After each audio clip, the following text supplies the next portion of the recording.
का रण अब चरम पर है। इस बार चुनावी मुकाबले में सिर्फ राजनीतिक मुद्दे ही नहीं बल्कि आस्था और संस्कृति के भाव भी अहम भूमिका निभा रहे हैं।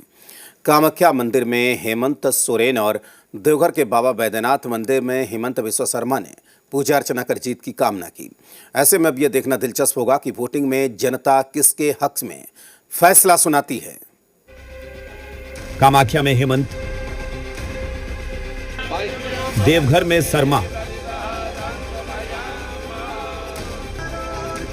126 सीटों पर दंगल, किसका होगा मंगल? जनता देगी साथ या भगवान लगाएंगे बेड़ा पार? असम विधानसभा के लिए चुनावी संग्राम जारी है।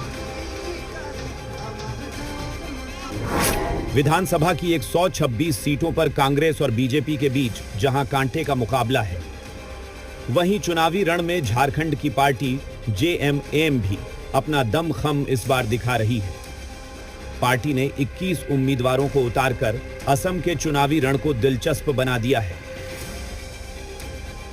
कई मायनों में यह चुनाव ऐतिहासिक रहेगा।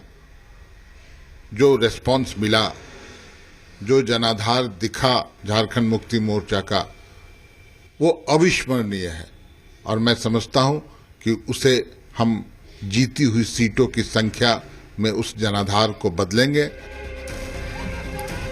जेएमएम को आदिवासी क्षेत्र, चाय बागान और औद्योगिक क्षेत्रों पर जीत का भरोसा है। इसी को लेकर सीएम हेमंत सोरेन ने सोशल मीडिया पर पोस्ट कर लिखा कि अंग्रेजों के सामने नतमस्तक नहीं होने वाले। जल जंगल जमीन की रक्षा में सदियों तक संघर्ष करने वाले, अपने स्वाभिमान को कभी न बेचने वाले, उन्हें आदिवासियों को आज अपने ही देश में हक और पहचान के लिए दर दर की ठोकरें क्यों खानी पड़ रही हैं? यह केवल एक प्रश्न नहीं है, यह हमारे लोकतंत्र के आईने में दिखती सच्चाई है। जिन समुदायों ने औपनिवेशिक सत्ता के खिलाफ सबसे पहले और सबसे निर्णायक लड़ाइयां लड़ी, चाहे वह संथाल हुल हो या भगवान बिरसा का उलगुलान, आज वही समुदाय अपने ही संविधान के भीतर मान्यता और सम्मान के लिए संघर्षरत हैं। क्या यह विडंबना नहीं है? एक तरफ सीएम हेमंत सोरेन जहां आदिवासी अस्मिता की बात कर रहे हैं, वहीं दूसरी तरफ मां कामाख्या मंदिर में पूजा अर्चना कर असमिया संस्कृति और आस्था से अपनी जुड़ाव का संदेश भी दिया। मंदिर में पूजा अर्चना कर उन्होंने हिंदू वोटरों को भी लुभाने की कोशिश की।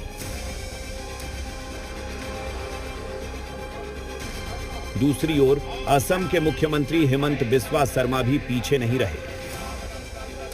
उन्होंने झारखंड के देवघर स्थित बैद्यनाथ धाम मंदिर में पूजा अर्चना कर भोले बाबा से जीत की कामना की। कुल मिलाकर देखा जाए तो असम चुनाव में अब सिर्फ राजनीतिक ही नहीं बल्कि सांस्कृतिक और भावनात्मक समीकरण भी खुलकर सामने आ रहे हैं। ऐसे में अब देखना दिलचस्प होगा कि जनता किसके पक्ष में फैसला सुनाती है।